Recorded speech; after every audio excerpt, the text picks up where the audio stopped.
Massive partner in brief of ongoing progress work on the shutdown of Lagos Infra bring all the traffic into this direction. We are going to work to ensure that better during the day access to traffic. If we don't do what we need to do now, the road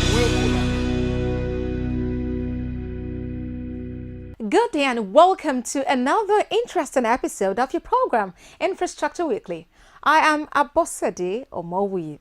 On this episode of the program, we will as usual take you around project sites all over the country. From power to housing and roads, we'll be bringing to you the activities of the Buhari administration to expand commerce and enhance sustainable economic development. Join us after this break as we set still. Stay tuned. Coming together of opportunities.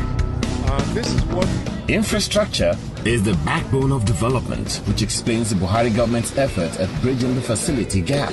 Infrastructure Weekly is a television package designed to bring you latest information on hundreds of development projects going on in various sectors all over the nation. there is no state in Nigeria today where you will not see our contractors busy at work. Power generation, rural electrification, road rehabilitations, national housing scheme, construction of roads and rail lines across the country, you name it. We are now able to produce 7,000 megawatt of power. That is no longer debatable. Infrastructure Weekly is Nigerians working together for a better Nigeria. So be better informed to take better informed decisions. Watch Infrastructure Weekly, showing on Channels Television Thursdays 2:30 p.m., NTA Network Wednesdays 5 p.m., and QTV News Fridays at 8 p.m. Infrastructure Weekly, making development known.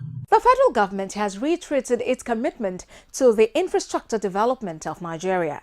Minister of Power, Works and Housing, Babatunde Fashola, made this disclosure in Lagos in a meeting with social groups to give a scorecard of the Buhari administration in the power, works and housing sector 3 years on.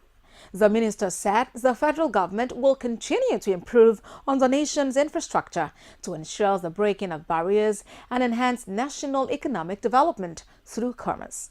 Infrastructure development in Nigeria has always been on the front burner, especially as it affects the nation's ability to provide sustainable infrastructure, and 16 years of relatively high oil prices in the world market was a source of optimism for many. But the 16 years was a story of neglect for Nigeria's critical infrastructure, from roads to power and housing to rails. It was a story of neglect, with many wondering if the stories were indeed true.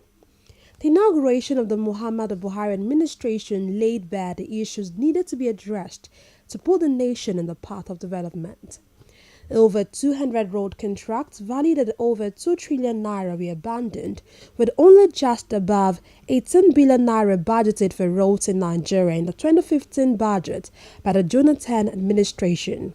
Many cried foul over what was termed inadequate despite the quantum of resources available to the country between 1999 and 2015. The advent of the Buhari administration and the appointment of former Lagos State Governor Babatunde Fashola as Minister of the combined Ministry of Power, Works and Housing was seen by many as a masterstroke. 3 years on from the inauguration of the Buhari administration, the federal government is giving an update at this forum in Lagos with social clubs. According to the Minister of Power, Works and Housing, Babatunde Fashola, the government has improved in the sectors under his watch. Now, we haven't finished all the roads, but one of the objectives of the infrastructure spending first is to get the economy back to production, and we're seeing that production is already on the way.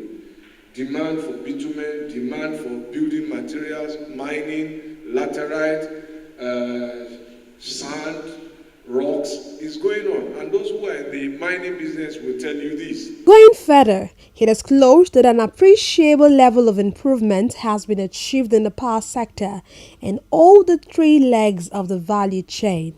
He however added that challenges remain which the government is working to address, but that the story of today is different from that of 2015. You will recall that even the distribution companies were complaining that they didn't have enough power to sell. You will remember that period. That story has changed. Generation of power has moved from about 4,000 megawatts to 7,000 megawatts. And as I said in that documentary, I know where almost 1,000 megawatts is coming from this year, standing here. In the housing sector, the minister disclosed that the National Housing Program has so far been an unqualified success, one that is the second attempt by any government in the history of Nigeria to put in place measures to address the issue of housing on a national scale. Not only are we piloting housing, we are also assisting people to get housing. So the Federal House Mortgage Bank is issuing mortgages from the pool of National Housing Fund. We are trying to expand that pool to people outside the formal government system. We think that drivers, artisans, bricklayers can also contribute to that pool and draw from it, because it is the only place where, one of the few places, if not the only place, where you can get mortgage loans at about 6%. But you need to contribute to be able to draw. So we want to expand the scope beyond government workers to cooperatives and all of them who can then draw. On what the government has done differently to achieve results against what was obtainable before now, he said the government is doing more with less. For almost 70 years, our economy grew, our population grew, we didn't expand our port. And at the time we were expanding, we were already in a port crisis. That was when we built the Tinkan Island port and designed the road out of Tinkan, Coconut, all through Mile 2. I was a teenager there, I was about 13. Members of the audience had questions to ask on what the situation is right now after his opening statement. We have seen your hand in these three key ministries. I want to ask, this interaction today, will it be extended to other states? We have 36 states and the federal capital territory. Will it be extended to other 36 states? Because there are certain things I didn't know before that I'm knowing as I am here today. The people in the corridor, one thing I just want to ask on their behalf is, what is the sense and how are you planning to take care of this road? Especially, let there be a collective measure for now, before the roads get... In response, the minister said the federal government will continue to do what is necessary to address the nation's infrastructural gap, but added that projects will not be started for the sake of it. All of these things will come through. There is nothing wrong with us, at least not our country. But we just have to ask ourselves, what did we do yesterday? And should we continue? Should we continue to import rice? Should we continue to earn $100 per barrel and not invest them in ports? He called the Nigerians to be prepared for the battle ahead between what they rejected and what they want.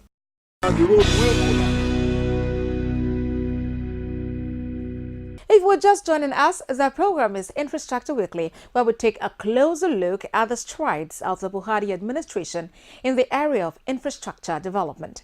You can get in touch with us on Facebook at facebook.com/Infrastructure Weekly and on Twitter at Infra_Weekly. Join us after this break for more on the program.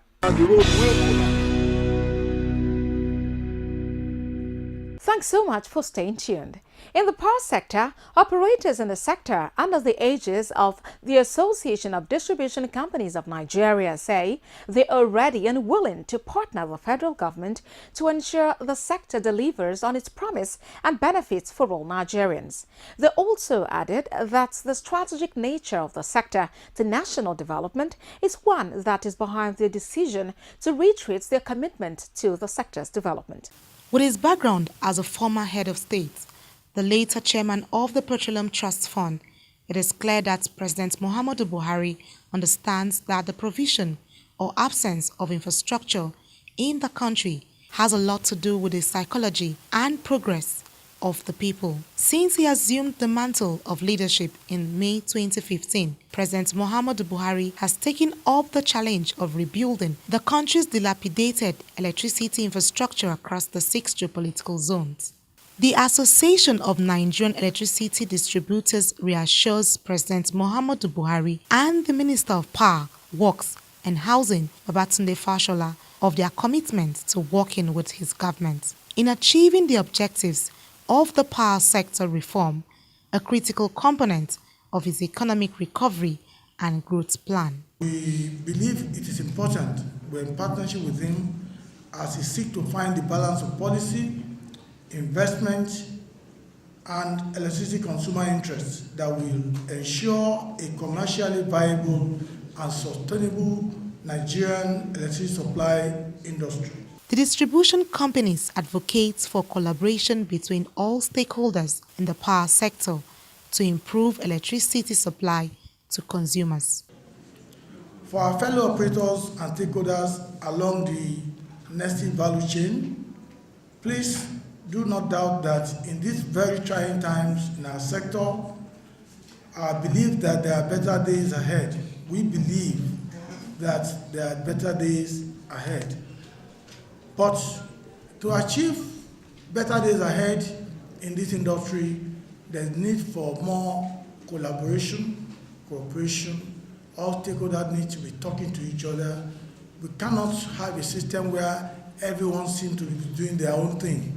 Investors say there is need to address the power sector tariff gap in order to improve metering, customer service, increase connections that electricity consumers demand and deserve.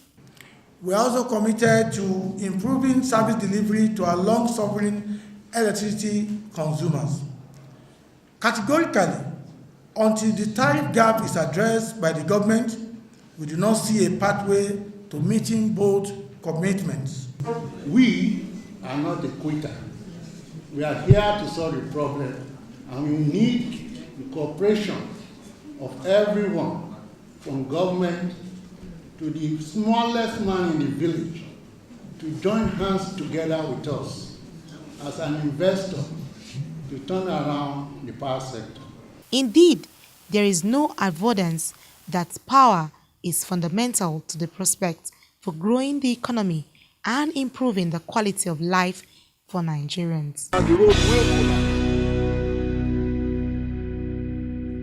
For comments, inquiries, and feedback, you can get in touch with us on Twitter at infra_weekly and on Facebook at facebook.com/infrastructureweekly. We move on now to the road sector.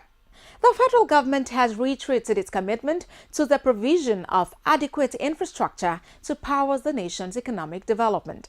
Minister of Information, Culture and Tourism, Lai Mohammed, disclosed this while inspecting the Ilorin-Jeba-Mokwa Road. The minister said the government has a mandate from Nigerians for the provision of infrastructure and will not fail. Let's take a listen. The Ilorin-Jeba Road in Kwara State is part of the Lagos-Algiers Road called the Trans-Sahara Roads, which cuts across the west and north of Africa. The Ilorin-Jeba section is only 93.6 kilometers long, and this road connects the southwest geopolitical zones to the northern part of the country. The traffic on the road is heavy in volume, and a substantial part of the traffic are heavily loaded trucks due to the import and export of goods through Lagos port. The average daily traffic for trucks only on the road is about 7,500, while light vehicles account for about 7,000. However, most of the vehicles abandoned the road before the rehabilitation took place. The Baale of Bode Sadu in Moro local government area of Kwara State, Bola Yusuf, commended the federal government for the reconstruction of the Ilorin-Jeba Road. We appreciate it a great deal, and we want to assure you that people in this community will do all they can to protect this. We see it as a very important asset, and we wish your government we have tasted and we're still tasting the dividend of democracy, and it is our truth that we continue. It's terrible. You couldn't do anything. anything. You can't come home at will. Our market closed down because people were not secure. They couldn't come. There's a big cattle market here. We have our local market here. People can't just do anything. The road, which was constructed over 30 years ago, was abandoned by motorists for about 10 years due to its complete collapse. Trucks which had no alternatives were spending 3 to 5 days to transit this 93-kilometer road from Ilorin to Jeba before the intervention of the federal government. Currently, completion period has been extended to 28 December 2018. The scope of work includes but not limited to road works, which are clearing, earthworks, scarification of works existing asphalt surfacing in cracks and rotting, construction and extension to existing culverts and backfilling of culverts. The road has been completed, 100% completed by the contractor. The contract was awarded at the contract for a cost of 14.579 billion naira, and the contractor has been paid. So, and you can see the road has been completed from the beginning to the end with road signs, road markings as well. Where proceed, you will see. So, and the quality of work is whatever international standard. So it's comparable to any quality all over the world.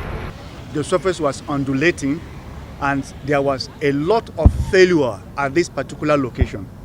What we did here, the remedy was that we excavated up to 0.6 meters. And after the excavation, we reinstate it with boulders. After the boulders, we lay our stone base, our binder course, and our wearing course. That is on the carriageway. Subsequently, on all, we have about 38 fell sections from here to Mokwa, where we stopped. And the shoulders also, we have reinstated them. We have also built 2-cell, that's one number 2-cell box culvert. Remember, there was a time that they said another bridge has collapsed. The layman doesn't differentiate between a culvert and a bridge. It wasn't a bridge. The bridge is at Tatabu. This road was terribly bad, to a point that minister said some vehicles spend about 3 or 4 days.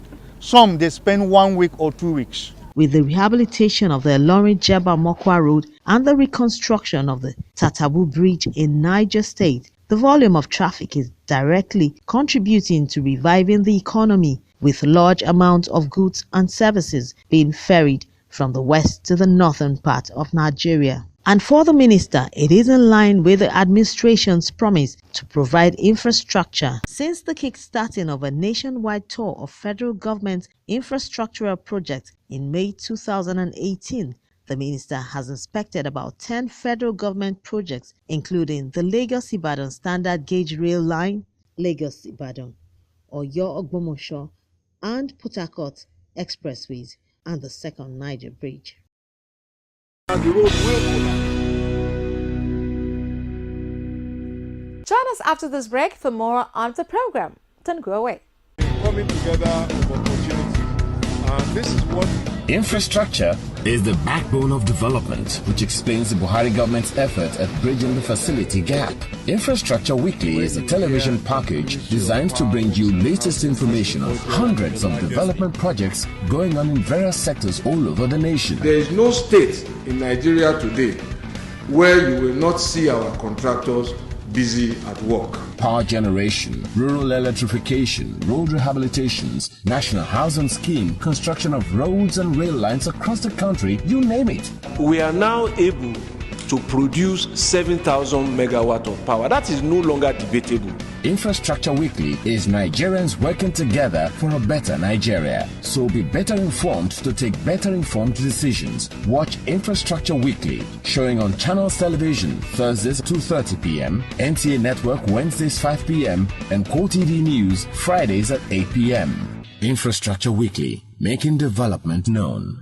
The housing sector has suffered more in the infrastructure deficit currently confronting Nigeria as a nation with several failed programs at all levels.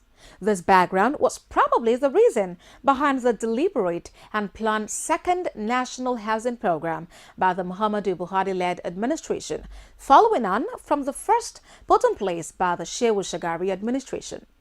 The first national housing program, according to experts, was a good product that came at the wrong time, leading to apathy by most Nigerians.